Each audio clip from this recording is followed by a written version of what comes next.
ये तो हर घर की कहानी है कि कहीं कोई बच्चा रोता है, लड़का, तो उसको शुरुआत से ही ये बोला जाता है कि तुम कैसे लड़कियों जैसे बिहेव कर रहे हो, Men don't cry. Men don't cry. जैसे तुम आदमी हो तो तुम पे तो डबल टैबू है कि तुम तो बिल्कुल ही रो भी नहीं सकते हो। I know, हाँ। अगर इसको हम फिजिकल और मेंटल हेल्थ ना देख के इसको जस्ट हेल्थ की तरह लें तो ये बहुत ही सिंपल सा टॉपिक होगा। और अगर 20-25 साल की लड़की उनके सामने कहे कि मेरे को इमोशनली अनस्टेबल लग रहा है, उनके पास एक ही सॉल्यूशन है, शादी कर लो। शादी कर लो। तुम्हें क्या दिक्कत है? क्या दिक्कत है? क्योंकि अब तुमने कैसे बताएं क्या दिक्कत है कि जो मैंने दिखाया वो तो है ही नहीं। बिल्कुल, इट्स ऑल फेक। या सो वो प्रेशर हमने खुद पे ही डाल दिया है अननेसेसरीली। बिल्कुल। अगर आपको वो चीज खुशी कह लो या वो आपको एक पीस नहीं मिल रहा है तो कहीं तो आप बात करोगे।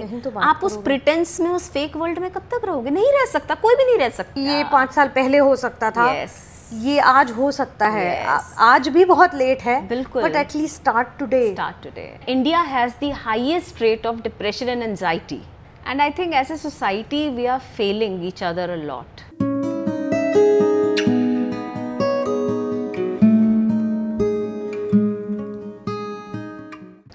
अगर आप जाकर किसी को ये बोलें कि आई हैव फीवर, वो आपको क्या बोलेंगे? क्या ये बोलेंगे कि नहीं नहीं ये सब तुम्हारे दिमाग में है, खुश रहो सब ठीक हो जाएगा, या फिर तुम बहुत ज़्यादा सोच रहे हो, दिमाग को शांत रखो, कोई फीवर नहीं है तुम्हें? नहीं, वो शायद आपको ये बोलेंगे कि अरे कितना फीवर हो गया, कैसे हो गया, डॉक्टर को दिखाया, दवा ली? बट वहीं अगर हम जाके किसी को ये बोलें कि that I am feeling anxious, I am feeling depressed, I am not feeling good, वो इन मोस्ट प्रोबेबिलिटी ये बोलेंगे कि it's all okay, it's all in your mind, don't over think, इतना क्यों सोचते हो, सब ठीक तो है, सब अच्छा तो है। हेल्थ, जहाँ हेल्थ की बात आती है, हमारे शरीर और हमारा मन, इन दोनों के हेल्थ में अप्रोच इतनी अलग अलग क्यों? शरीर की हेल्थ है, डॉक्टर को दिखाओ, दवा खाओ, दिमाग की हेल्थ है या मन की हेल्थ है तो ओवर थिंक मत करो, खुश रहो, सब अच्छा है। आज भी इतनी ग्रोथ, इतने इवॉल्वमेंट और इतनी जानकारी, अवेयरनेस के बाद भी ऐसा क्यों है कि हमारे देश में अभी भी वो टैबू है around mental and emotional health? This is Anshu from the talk nest and this is Richa from the talk nest, और आज हम इसी बारे में बात करने वाले हैं, the taboo around mental and emotional health that we still face in our day-to-day life. Anshu, तुमने बिल्कुल सही कहा, ये चीज़ वाकई में एक बहुत ही बड़ी प्रॉब्लम है हमारी कंट्री में। अभी मैं एक आर्टिकल पढ़ रही थी जिसमें WHO ने ये पब्लिश करा है that India has the highest rate of depression and anxiety. ऐसा क्यों? 140 करोड़ की आबादी, और कहीं ना कहीं हमें ये बोला जाता है कि सब ठीक है, सब ठीक हो जाएगा, ज़्यादा मत सोचो। इमोशनल एंड मेंटल हेल्थ के बारे में क्यों अभी भी लोग घबराते हैं या खुल के बात नहीं कर पाते हैं? अगर उन्हें किसी से बात करनी है, कोई हेल्प चाहिए, तो again they feel stuck, they are not comfortable. या तो वो कंफर्टेबल नहीं है या उनके आसपास के लोग कंफर्टेबल नहीं करा रहे हैं कि it is okay to talk about your mental and emotional health. And एक और एक स्टैटिस्टिक्स ये है कि जितने भी मेंटली या इमोशनली थोड़े से टर्मोइल में लोग हैं, उनमें से सिर्फ 15% ही हैं जो हेल्प सीख करते हैं, जो किसी के पास जा पाते हैं बोलने के लिए कि हमें हेल्प की ज़रूरत है, हमें बात करनी है, समथिंग इज़ बॉदरिंग अस। वरना बाकी 85% कहीं ना कहीं घुटके ही रह जाते हैं, बात नहीं कर पाते हैं, अपनी चीज़ों को शेयर नहीं कर पाते हैं। और इसकी वजह से आई थिंक ये बहुत ही स्कैरी है सुनना कि India is one of the highest rates in depression and anxiety, because अभी भी हमारे सिर्फ 15-20% केसेस रिपोर्ट हो रहे हैं, और फिर भी हम हाईएस्ट हैं। So just imagine what the real situation is. क्योंकि ये जो भी रिपोर्ट्स पब्लिश होती हैं, जो भी स्टैटिस्टिक्स बनते हैं, वो तो रिपोर्टेड केसेस के बेस पे बनते होंगे। सो वो 15% लेके भी हम अगर हाईएस्ट में गिने जा रहे हैं, so there is something that is going very wrong and that needs to be addressed. And I think as a society we are failing each other a lot. Yes, definitely. अगर हम एक conducive environment नहीं दे पा रहे हैं जिसमें लोग खुल के ये बोल सकें that maybe I'm not mentally I'm not feeling healthy or emotionally I'm not feeling healthy, and they are comfortable seeking help, then actually we are looking for a very long road of recovery from here. Yes. सो अंशु, क्या लगता है तुम्हें, क्यों ये अभी भी एक taboo है to talk about your mental और emotional health openly? I think सबसे बड़ा रीज़न जो मुझे दिखता है वो एक अपनी इमेज मेंटेन करने वाला जो प्रेशर है कि अगर आप किसी इमोशनल स्ट्रगल से जूझ रहे हैं और उसके लिए आपको हेल्प लेनी पड़ रही है किसी की, तो ये एक वीकनेस का साइन हो जाता है कहीं ना कहीं कि आप स्ट्रांग नहीं हैं, आप वीक हैं। स्पेशली और वो मेंटल हेल्थ को एक, जैसे वो कई बार बोलते हैं कि आप अनस्टेबल हैं। हमारा सर दर्द हो रहा है, पैर में तकलीफ है, तो हमें अनस्टेबल नहीं बोला जाता है, बट हमें एंजाइटी है या हमें डिप्रेशन हो रहा है या कोई और प्रॉब्लम हो रही है इमोशनली या मेंटली, तो वो एक अनस्टेबल एक बड़ा ही I think negative word associate कर दिया जाता है उसके साथ, और उससे ही लोग बचना चाहते हैं। एंड यू आर राइट, अभी भी वो सोसाइटी में है ना कि पागल हो गए हो, क्या पागल हो, मतलब if you want to go to a therapist आप पागल हो। It is still there in our society, right? मुझे याद है अभी भी कि जब हमने ये द टॉकनेस शुरू करना था और हम प्लानिंग कर रहे थे और बात कर रहे थे, और मैं अपने फैमिली, अपने जानने क्लोज लोगों को ऐसे बताती थी कि we are thinking something like this. So किसी ने मुझे बड़े मजाक और जोवियल उसमें बोला था, बट किसी ने मुझे ये बोला था, अच्छा अंशु पागलों की डॉक्टर बनने जा रही है। सो ये उस समय तो ये मजाक में था, लेकिन यही छोटे छोटे जो हमारी डे टू डे लाइफ में हम मजाक करते हैं एक दूसरे से ना, ये कहीं ना कहीं जो अगर आप बोल रहे हो कि आप पागलों का इलाज कर रहे हो या पागलों की मदद कर रहे हो, रियलिटी ऑफ अ सोसाइटी। हाँ, it's kind of what how you label this. और शायद वो आपने जब ये मजाक किया तो मुझे पता है वो मजाक है, शायद मैं उसको मजाक में ले रही हूँ, बट वहीं अगर एक टीनेजर कोई बैठा हुआ है या कोई बच्चा है जो आधी अधूरी अभी पूरी समझ नहीं है बट थोड़ी समझ है, उसके ब्रेन में, उसके दिमाग में तो एक इनडायरेक्ट मैसेज यही गया ना। बिल्कुल, उसको तो शुरुआत से कि टैबू हो गया कि इसके बारे में तो बात ही नहीं करनी है। बच्चे जब बढ़ रहे हैं तो वो अपने आसपास ऐसे मजाक तो सुन ही रहे हैं। बिल्कुल, कि अगर एंग्शियस हो तो क्या बेकार में फालतू सोचती रहते हो तुम, यू नो, काम की चीज़ों पे ध्यान दो, ये फालतू बातें मत करो।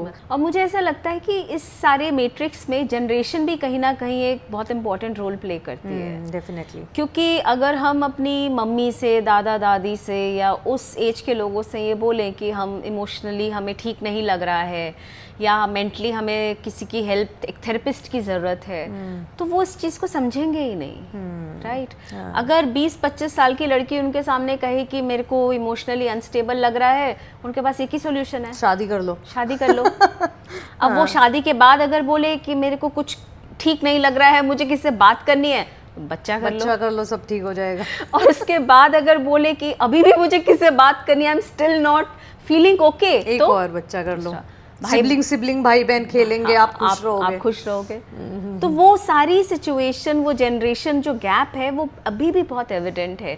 बट लकीली अवेयरनेस हो रही है, लोग अवेयर हो रहे हैं, लोग थेरेपिस्ट के पास जा रहे हैं, क्योंकि हम कहीं ना कहीं उस ट्रांजिशन में भी हैं from old generation to the new generation, and people are understanding that emotional and mental health is equally important as a physical health. हाँ, और ये जनरेशन के उस पर मुझे लगता है कि अभी हम जिस एरा में जी रहे हैं, अभी जो जितनी जनरेशन्स हैं, अभी हमारे मम्मी पापा की जनरेशन, दादा दादी की जनरेशन, हमारे बच्चों की जनरेशन, वो बहुत ही, उनका awareness level on this topic is totally different.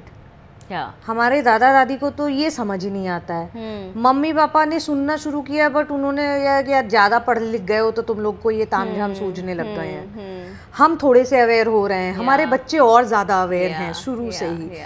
तो ये इतनी वैरायटी ऑफ अवेयरनेस का लेवल है ना कि ये शायद ये भी एक बहुत बड़ा मिसमैच हो जाता है कई बार। तभी शायद इस वक्त सबसे ज़्यादा जो इमोशनल और मेंटल हेल्थ की जिनको ज़रूरत है, वो मुझे लगता है वही 30 से 45 ईयर के बीच के जो लोग हैं, जो इस चीज़ में फंसे हुए हैं, ना वो ओल्ड जनरेशन में रह पा रहे हैं, ना वो नई जनरेशन की तरह अपने आप को अडेप्ट कर पा रहे हैं।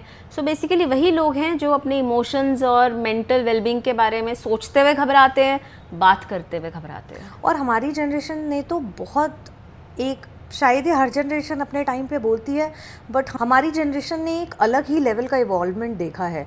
हम उस टाइम पे भी थे जब कंप्यूटर नहीं होते थे, सेलफोन्स नहीं होते थे, और आज हम एआई का ज़माना भी देख रहे हैं। तो हमारे लिए तो सीखने का वो स्पीड ही कुछ अलग है। बिल्कुल। कि वही चीज़ मेंटल हेल्थ को भी रिलेटेड आ रही है कि हमारे Yes. बचपन में हमने भी कभी ये सुना नहीं था हाँ। कि मेंटल हेल्थ नाम की भी कोई चीज़ होती है, और अब पता है कि वो इतनी इम्पोर्टेंट चीज़ होती है, उसके बारे में बात करनी चाहिए, उसके बारे में बात करनी चाहिए। हमने तो उसको अपना प्रोफेशन ही बना लिया है। बिल्कुल। तो ये एक बड़ी हमारी जनरेशन के लिए ये डील करना, कोप कर पाना, ये और मुश्किल रहा है शायद, कि कॉन्स्टेंटली इवॉल्व होते रहो जैसे कि दुनिया इवॉल्व हो रही है। बिल्कुल, दिस इज़ वेरी इंपॉर्टेंट, और I think we are doing a good job, yes, because as we know that there are a lot of people who are coming up, they are talking about their emotional and mental health. So yes, awareness, statistics, हम जैसे लोग जो इस platform में उतरे हैं और लोगों की हेल्प करना चाह रहे हैं कि आइए प्लीज़ बात करिए, वो फर्स्ट स्टेप लीजिए टू टॉक।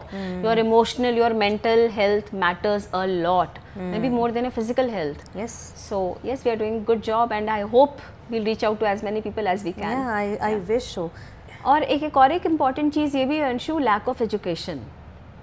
अगर आप ये देखोगे कि स्कूल में हाल फिलहाल ही कुछ सालों पहले ही सेक्स एजुकेशन की बातें हो रही हैं, यू नो, स्कूल में सिखा रहे हैं गुड टच बैड टच, सो बच्चे अवेयर हो रहे हैं, यू नो। शुरुआत से अगर आप इस जनरेशन के बच्चे देखो, they know what is good touch, what is bad touch, and I still feel nobody is talking about emotional and mental health to kids who are maybe in their 3rd, 4th or 5th standard. जबकि awareness इतनी है बच्चों में, आज की date में everything is so open, you know, but still this is also something which should be spoken about and dealt with at a school level. Yes. So that बच्चे they are comfortable about it, they don't think that it is a taboo, and like they are so open about, you know, sex education and all. This kind of education, mental education and emotional well-being education is equally important. Yes, definitely. वो taboo तभी खत्म होगा जब हम उसको normalise इतना कर देंगे कि हाँ, कि वो डे टू डे कॉन्वर्जेशन में, लाइफ में है प्रेजेंट। Yes. कि अगर आपको कोई दिक्कत नहीं भी है, आपको ज़रूरत थैंकफुली नहीं भी पड़ रही है, तो आप देख रहे हैं लोगों को जिनको पड़ रही है वो ओपनली हेल्प ले रहे हैं और रिकवर कर रहे हैं। सो ये सिमिलर टू फिजिकल हेल्थ, ये उस तरह अगर इसको हम फिजिकल और मेंटल हेल्थ ना देख के इसको जस्ट हेल्थ की तरह लें, तो ये बहुत ही सिंपल सा टॉपिक होगा। और किसी भी सोसाइटी में टैबू तभी ख़त्म होता है जब ग्रास रूट लेवल पे एजुकेशन में उसको इंक्लूड किया जाए। ये टैबू इसलिए है शायद हमारे मम्मी पापा या उनके एजुकेशन में जो भी उस वक्त की एजुकेशन रही हो, और अब जो है दैट इज़ वे डिफरेंट। सो जब आप एजुकेशन में ये चीज़ ले आएंगे तो आपकी सोसाइटी में ये अवेयरनेस और इसके बारे में बात करना will be equally comfortable for everybody. Exactly, yes. और मुझे एक और चीज़ लगती है रीज़न ये टैबू होने के, कि हम अपनी प्राइवेसी को लेके जो इतना कंसर्न है अब। सो अगर हम किसी थेरेपिस्ट के पास जाते हैं, काउंसलर के पास जाते हैं, लोग क्या सोचेंगे, लोग क्या कहेंगे, अगेन वो इमेज मेंटेनेंस वाला पॉइंट आ गया। बट अगेन हम जैसे हमने ये प्रोफेशन शुरू किया है अब, तो हमारा ये बहुत ही एक, हम बार बार लोगों को याद दिलाते हैं कि हम आपकी प्राइवेसी का पूरा ख्याल रखेंगे, ये बिल्कुल प्राइवेट सेशंस होंगे, आपकी इंफॉर्मेशन सिर्फ हमारे तक रहेगी। मुझे नहीं लगता कोई भी कार्डियोलॉजिस्ट या ऑन्कोलॉजिस्ट या ENT स्पेशलिस्ट और एनीवन वुड डू दैट। वो एक बार भी हमें ये अश्योर नहीं कराते कि आप जो तकलीफ हमारे पास लेके आ रहे हैं वो बहुत प्राइवेट रहेगी, है ना। और हम पूछते भी नहीं हैं, कि will this information go anywhere, चली भी जाती है तो हमें क्या मतलब, हमें सर दर्द है, हमारे हार्ट में तकलीफ है, लिवर में तकलीफ है, या जहाँ पे भी तकलीफ है। सो वो एक कि भाई ये किसी को पता न लग जाए, वही है ना कि we are still being feared of being judged. Yes, कि हमारे अगर किसी क्लोज रिलेटिव को या किसी एक दोस्त को पता चलेगा कि मैं किसी थेरेपिस्ट के पास जा रहा हूँ या जा रही हूँ, तो मे बी वो रिस्पेक्ट नहीं मिल पाएगी, या वो आपको इतना साउंड नहीं समझेंगे कि यार मतलब you know this person is very sound and very stable.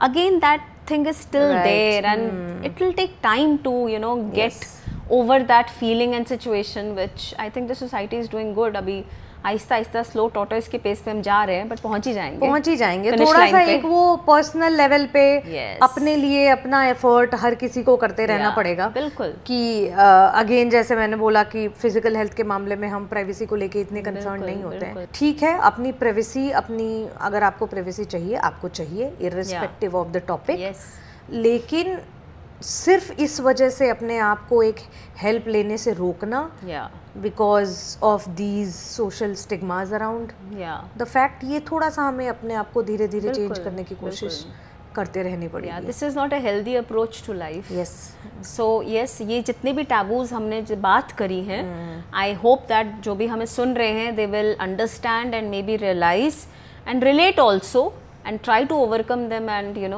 Reach out to therapists and maybe ask for a whatever kind of help they need, because अगर हम ये नहीं करेंगे तो मुझे ऐसा लगता है इसका रियल लाइफ इम्पैक्ट बहुत सीवियर हो जाता है कई बार। सो कितने लोगों से हम बात करते हैं और हमें लगता है कि यार ये तो बहुत आगे बढ़ चुकी है प्रॉब्लम, इसको बहुत पहले सॉल्व हो जाना चाहिए था।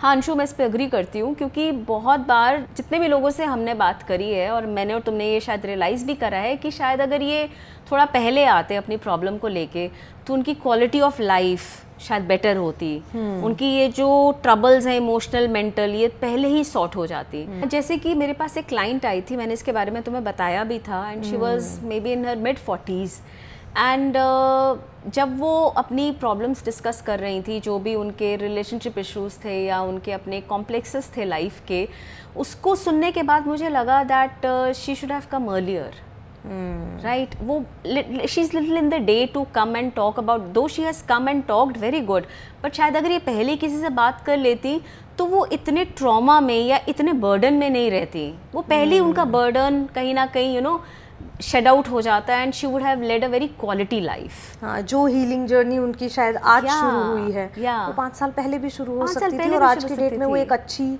स्ट्रेस फ्री लाइफ जी रही होती। बिल्कुल, क्योंकि जब वो मेरे पास आई तो बिल्कुल इमोशनली, जैसे कहते हैं ना, बिल्कुल अपने थ्रेशोल्ड को क्रॉस कर चुकी थी वो।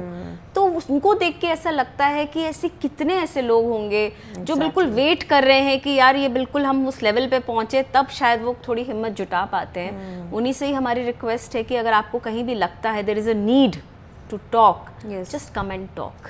आई नो, ये मेरे पास एक एग्जांपल मुझे याद आ रहा है। This is someone I no personally and कई बार ऐसा भी होता है कि आप ना, हमें जैसे हमारी इंडियन सोसाइटी में खासकर अगर कुछ जनरेशन्स पहले का हम एग्जांपल लें तो खास करके औरतों को ये थोड़ा सा शुरू से ही ऐसा लाइफ दिया जाता था या इनडायरेक्टली एक ऐसी सीख दी जाती थी कि you come last, you have to take care of everybody and then think of yourself. So वो अभी भी बहुत लोगों में है। कितनी भी ग्रोथ हो गई है, कुछ भी कर लिया है, इंडिपेंडेंट हो गए हैं, लेकिन फिर भी वो कहीं ना कहीं वो एक अंदर कहीं बसा हुआ है that I have to make everyone happy, because I am the woman of the house, I am the woman of the house, I have, it is my responsibility to take care of everyone's need. So ये मैं, this is someone I know जिससे मैं बात कर रही थी। I know she is very going through a lot of emotional turmoil, lot of different kind of issues, and I was, since now I'm in India, पहले तो मैं सिर्फ उनसे फ़ोन पे बात कर पाती थी, since now I'm in India, मैं सेम शहर में हूँ, so I was telling her कि come and meet me once, and she agrees and she tells me that तुमसे बात करके मेरे कुछ महीने साल अच्छे निकल जाते हैं, and I was telling her then come and spend a day with me, and she had a lot of responsibility around her family, her kids and everyone, that she is not able to take out one day for herself, क्योंकि may be उन्होंने ये अपना जो है mental and emotional wellbeing को बिल्कुल कहीं back seat में रख दिया, राइट? रखा हुआ लास्ट प्रायोरिटी, लास्ट प्रायोरिटी की जब हर चीजें करके फ्री हो जाएंगे तब देखेंगे इसको। एंड आप, यू मार्क माय वर्ड्स, जब शायद इनका भी थ्रेशोल्ड आ जाएगा ना, तब वो एक दिन आएंगी आपके पास, एक दिन बिताने शायद, but then it will be, but again जैसे आपने बोला कि ये 5 साल पहले हो सकता था, ये आज हो सकता है, आज भी बहुत लेट है बिल्कुल, but at least start today, but I don't know unfortunately वो दिन कब आएगा जब she will give that priority to herself. And since you spoke about women, I talk about men in our society also, Anshu. ये तो हर घर की कहानी है कि कहीं कोई बच्चा रोता है, लड़का, तो उसको शुरुआत से ही ये बोला जाता है कि तुम कैसे लड़कियों जैसे बिहेव कर रहे हो, क्यों रो रहे हो, men don't cry, men don't cry. So आदमियों के तो ऊपर मुझे लगता है और ज़्यादा प्रेशर है exactly. कि maybe they are also going through the same, you know, mental and emotional and whatever turmoil, and बात करनी तो छोड़ो, शायद हम औरतें तो फिर भी रो लेती हैं कहीं पे, हम यू नो किसी के सामने भी we have that our emotional outburst, they are not supposed to do that also. उनकी तो प्रॉब्लम ही अलग है, उनके तो अलग है, उनके तो टैबू के ऊपर टैबू है. एक तो टैबू है कि मेंटल इमोशनल हेल्थ पे बात नहीं करनी है, पर से तुम आदमी हो तो तुम पे तो डबल टैबू है कि तुम तो बिल्कुल ही रो भी नहीं सकते हो. एक औरत अगर इमोशनली वीक है और वो ओपनली दिखा रही है कि वो इमोशनली वीक है, this doesn't get highlighted so much because it is, I mean, okay, but if a man is emotionally weak, this is a big drawback for him.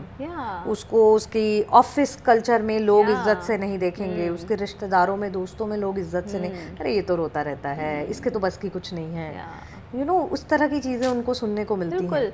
और जनरली हमारी सोसाइटी में कहते हैं कि माँ को या वुमेन को उस पेडेस्टल में बिठा दिया जाता है जहाँ से you know nobody can see her as a wrong person or a weak person or a normal human being. और मुझे ऐसा लगता है कि even dads and our brothers and our son also strength का epitome, उनको बिठा दिया हमने वहाँ कि भाई तुम रो रहे हो, तुम कैसे रो रहे हो, तुम्हारे तो आंसू ही नहीं, मे बी प्रोड्यूस ही नहीं होते हैं ना तुम्हारी बॉडी में. तो ये गलत है, ये हर तरीके से गलत है, because everyone has right to have emotional outburst. All men can cry and they should cry. Yes. And all men have right to talk about their emotional or mental well-being. And they have the right to fall weak. If they are feeling weak, just be weak. That's okay. Just be normal. Just like be a normal human being. Yes. जैसे एक इंसान, कोई भी इंसान कमजोर पड़ सकता है, कोई भी कितना भी स्ट्रांग है, हर समय स्ट्रांग नहीं हो सकता. बिल्कुल. तो इमोशनल कमजोर मोमेंट हर किसी के जिंदगी में आते हैं, तो वो आदमियों की ज़िंदगी में भी आ सकते हैं. और शायद इस माध्यम से हम ये उनको बोलना भी चाहेंगे कि the talknest is not only for women, we are actually encouraging men also. And अभी हमारी 1-2 कॉल्स जो बुक भी हुई हैं, we are happy that they are men. Exactly, I was talking today, I think this morning only we were talking about this, कि जो calls हमारे पास आ रही हैं वो मैक्सिमम मेन की आ रही हैं, which is, I am happily surprised about the fact that they are also taking their emotional health seriously. Yes. And I mean, this is a good change maybe in the society which is coming. Bilkul. And we are encouraging more men, obviously women also, whosoever actually is going through any mental or emotional turmoil, you want to talk, the Talknest is that platform which we are offering you. Yes. एक और चीज़ मेरे mind में थी रिचा, कि how does social media plays a role in this? In making this situation better or worse?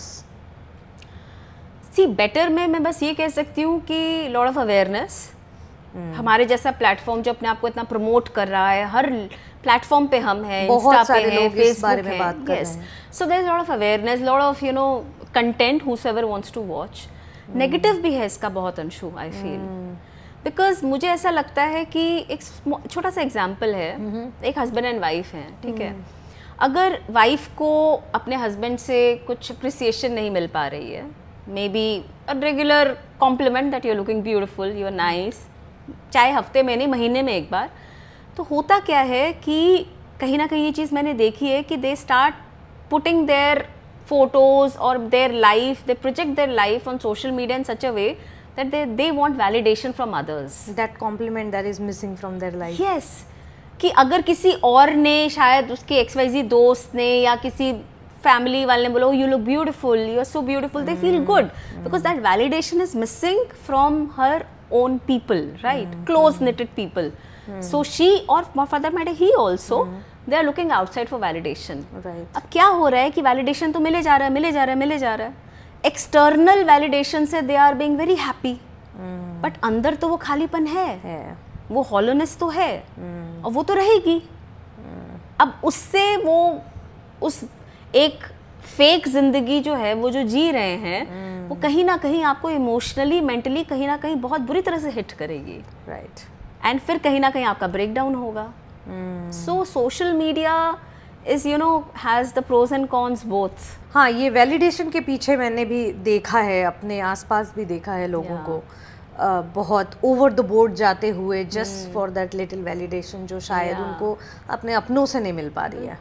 आप couple की pictures post करना just to get this compliment, oh beautiful couple, but अंदर शायद बात भी नहीं हो रही एक दूसरे और हम तो आई थिंक मैं अभी तो 2-4 नाम तो इंस्टेंटली मेरे दिमाग में आ रहे हैं जिनको मैंने देखा है लड़ते हुए and just 15 minutes later, oh best husband in the world, what would I do without you?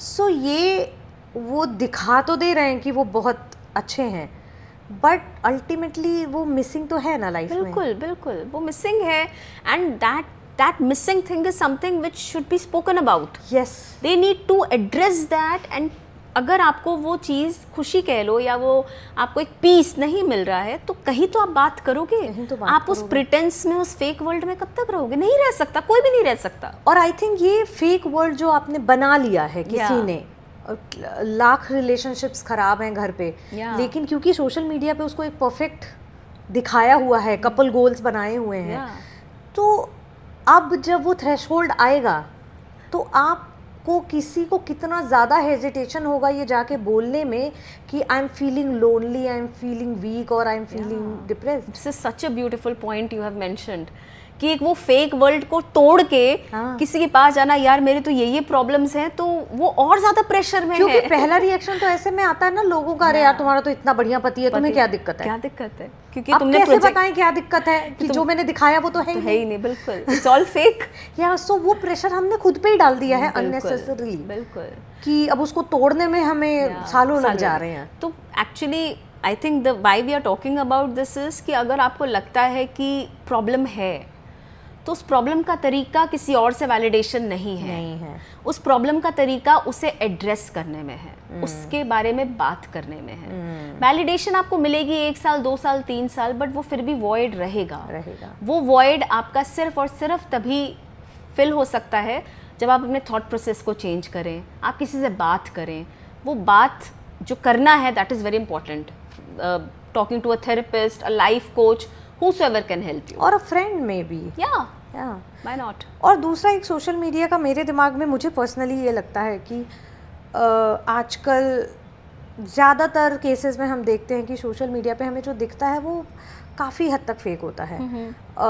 लोग अपनी रियल लाइफ नहीं दिखाते हैं, जैसे कि अभी इसी एग्जांपल में हम बात कर रहे हैं कि उसको अच्छा बना के दिखाते हैं। तो हमारे पास हम ऐसी भी कहानियाँ देखते हैं सोशल मीडिया पे कि बहुत दिक्कतें आई लाइफ में, बहुत मुश्किल लाइफ थी, बहुत मुसीबतें थी, फिर भी हम डट के सामना कर रहे हैं, we are this great and we are this happy and all that. अब वो देख के जो स्पेशली यंग बच्चे या फिर यंग लोग, उनको एक वो बेंचमार्क बन जाता है that we have to be this strong. क्योंकि क्या होता है ना, मुझे ऐसा लगता है कि हम हमेशा अपने से आगे जो लोग होते हैं, चाहे वो किसी भी रिस्पेक्ट में हो, हमसे पैसे वाइज फाइनेंशियली हमसे आगे हैं या स्टेटस वाइज हमसे आगे हैं, हमसे ज़्यादा सक्सेसफुल हैं, फेमस हैं, हम उनको लुकअप करने लग जाते हैं अननोइंगली और नोइंगली। अब जब वो हमें बता रहे हैं कि ये एक स्ट्रेंथ का परिभाषा है, डेफिनेशन है, सो तुम स्ट्रॉन्ग तभी बनोगे जब तुम ऐसे रहोगे। अब now what we don't know is one that even that is real or not, even if that is real, उस स्ट्रेंथ के पीछे उस इंसान ने कितना वर्क, कितनी हेल्प, कितना सपोर्ट डाला है, वो हमें नहीं दिख रहा ना। बिल्कुल बिल्कुल। सो स्ट्रेंथ घर में बैठे बैठे नहीं आती है, उसके लिए हर किसी को कुछ ना कुछ काम करना पड़ता है, चाहे वो खुद में करे या किसी की हेल्प लेके करे। अब हमें स्ट्रेंथ की डेफिनेशन तो मिल गई, बट उसका रास्ता तो हमने नहीं देखा ना कि वो कितने हार्डशिप से और कितने एफर्ट के बाद बिल्कुल वो इस स्ट्रेंथ को अचीव कर पाया है। सोशल मीडिया में कुछ भी बेंचमार्क मुझे लगता है एज अ फॉल्स बेंचमार्क। आपको अपनी जर्नी खुद ही तय करनी है। उनकी जर्नी, उनके अचीवमेंट्स को देख के आपको लगता है कि यही मेरा बेंचमार्क है, यही मुझे पहुंचना है। I don't think so. That should be the ideal way of setting your benchmarks. आपको अगर इंस्पायर होना है तो रियल लाइफ हीरोज जो हैं उनसे इंस्पायर होइए, चाहे वो सुंदर पिचई हो, चाहे वो एलन मस्क हो, अब्दुल कलाम आजाद हैं, उनसे आप इंस्पायर हो सकते हैं। He was a benchmark of. We have such a long list of people. So ये है जो रियल लाइफ हीरोज हैं जिनसे we would say that should be your motivation, should be the benchmark, not social media influencers. मतलब ठीक है वो भी हो सकते हैं, बट उनकी स्टोरी आपको पता नहीं है तो हाँ एग्जैक्टली, बिकॉज इन लोगों का नाम हम इसलिए ले रहे हैं क्योंकि इनकी हमें अचीवमेंट्स पता है, तो हमें इनके स्ट्रगल्स भी पता है। बिल्कुल बिल्कुल, क्या उन्होंने कहाँ वो फेल हुए, कहाँ वो गिरे, ये भी पता है हमें। कितने एफर्ट्स उन्होंने किए, कितनी मेहनत करी। सोशल मीडिया पे बस ये है कि हमें एंड रिजल्ट दिख रहा है, वो भी सही है या नहीं हमें नहीं पता, उसके पीछे की प्रोसेस हमें नहीं पता। सो वो बड़ा ज़रूरी है कि अपनी लाइफ अपने तरीके से जीना, अपने बेंचमार्क खुद डिसाइड करना और उसके लिए खुद काम करना, वेदर अकेले या किसी की हेल्प के साथ, जैसी जब ज़रूरत पड़े। वो एक थोड़ा सा हमें ध्यान देना होगा without getting influence from the outside world. और एक बहुत इम्पॉर्टेंट अंशु मुझे जो चीज़ लगती है वो ये कि हमारे घरों में भी we have to create that environment for our children where they are open to talk about mental और इमोशनल हेल्थ। यस, तो स्कूल में तो हम ये बोल रहे हैं कि मेंटल और इमोशनल हेल्थ के बारे में बात हो, बट साइमल्टेनियसली घर पे भी एक एनवायरनमेंट रखना बहुत ज़रूरी है। स्कूल पे तो सिखा दिया कि अगर आप वीक हो रहे हैं, आप इमोशंस में कुछ आपकी प्रॉब्लम है, you can speak about it.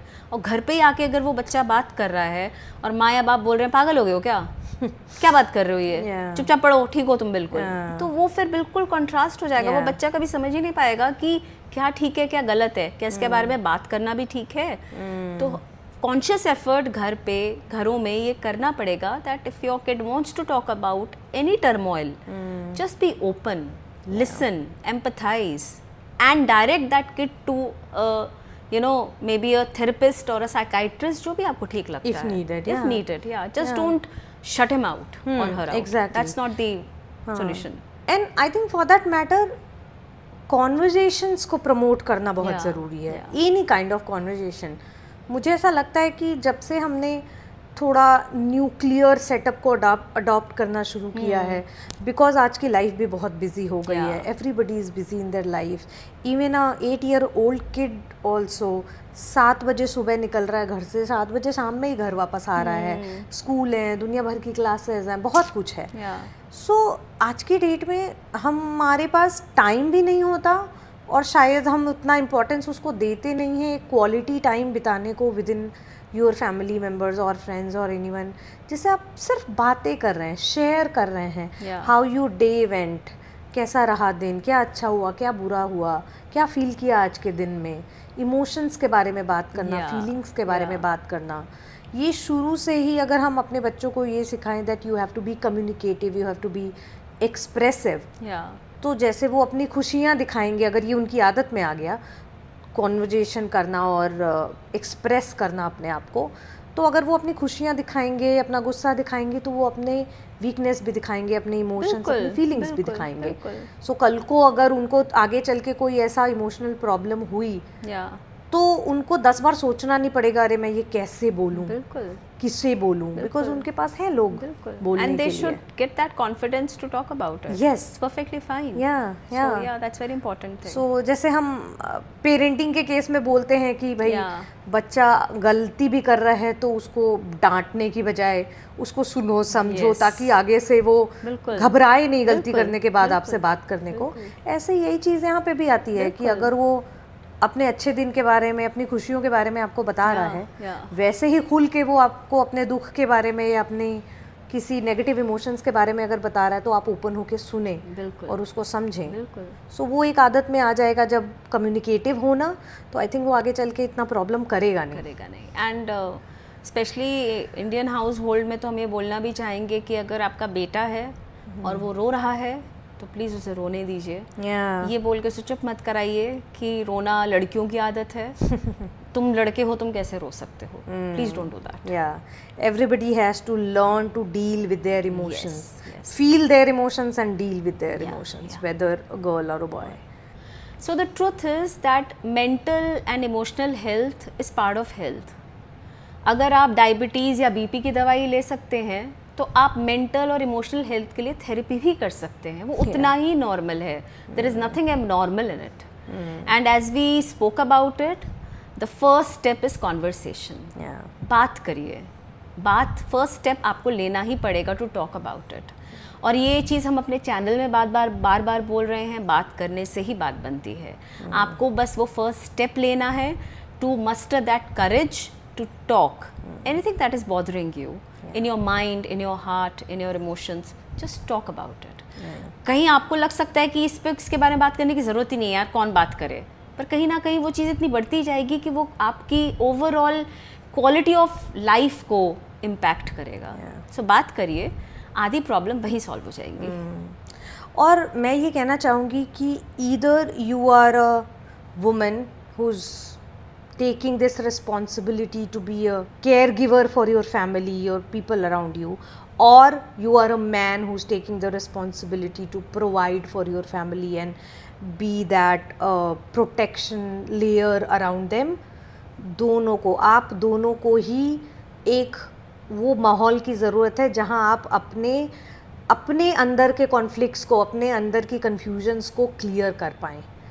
सो वो मैं बोलूँगी कि आपस में बात करके कर सकते हैं, बहुत अच्छी बात है, nothing is better than that. आपके पास कोई ऐसा फ्रेंड है, रिश्तेदार है, भाई बहन है या माँ बाप हैं जिनसे आप ये खुल के बात कर सकते हैं, I would say you are one of the luckiest people. But अगर नहीं है सो हम हैं यहाँ आपके लिए। हमने ये शुरू ही इसलिए किया है, the talk nest was founded just with this purpose, that we want to provide people a listening ear, a shoulder to lean on in their tougher moments. अगर आपको हमारे ये पॉडकास्ट पसंद आया तो प्लीज़ लाइक करिए, कमेंट करिए, लोगों से शेयर करिए, हमारे चैनल को सब्सक्राइब करिए ताकि जब भी हम आगे और इंटरेस्टिंग पॉडकास्ट रिकॉर्ड करेंगे आपको उनकी नोटिफिकेशन मिलती रहेगी। हमसे जुड़ने का, हमें रीच आउट करने के तरीके हमने सारे अपने चैनल में बताए हैं, वो सारी चीज़ें आप डिस्क्रिप्शन में भी देख सकते हैं। So if you want to talk about something, you know where to reach out. Yes, please make sure to share this video with at least one person, क्योंकि आपका एक शेयर शायद हमें किसी ऐसे इंसान तक पहुंचा देगा जिसको अभी इस वक्त सख्त ज़रूरत है किसी एक ऐसे इंसान की जो उन्हें सुने और समझे। So with this, we want to wrap this up with our motto, let's talk, breathe and heal together with the Talk Nest. I'm Richa. And I'm Anshu. Bye-bye.